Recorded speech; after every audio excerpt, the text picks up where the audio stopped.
Another myth of going solo is that around flexibility. Now, yes, of course, you can choose what work you wish to take on. You can choose whether you leave or stay in a particular job. But the real reality of it is the client will always control the project timelines, the nature and the context of the project. If something's going wrong on a project, they need to and will take the leadership.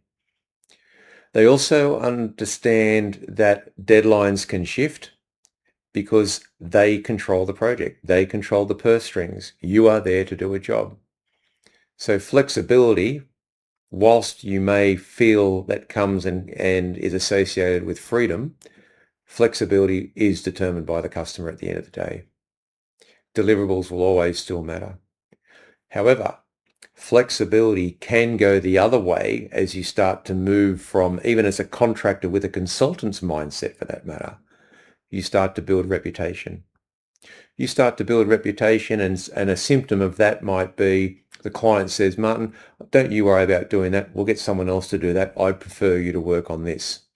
They're the little signals that you will receive sometimes that you are, one, doing a good job, but they're starting to trust you as that senior contractor and more that judgment.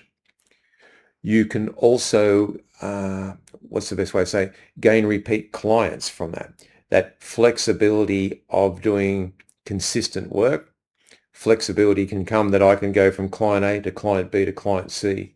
Now, again, the nature of the work in which you offer a client might not enable that or allow that to happen. It might be a longer term contract or it might be very niche work.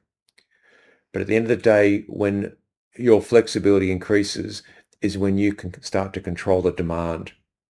Again, you're going to work on one particular customer for a long period of time. You really are stepping away from business development, generating that development.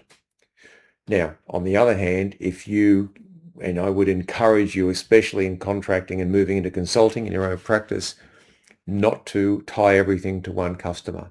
Things do change. And I tell you, they do change, and sometimes they can change overnight. But again, having that runway in which I spoke about previously, having multiple clients and diversification, if you like, all of a sudden flexibility can shift from the control of the customer to your control.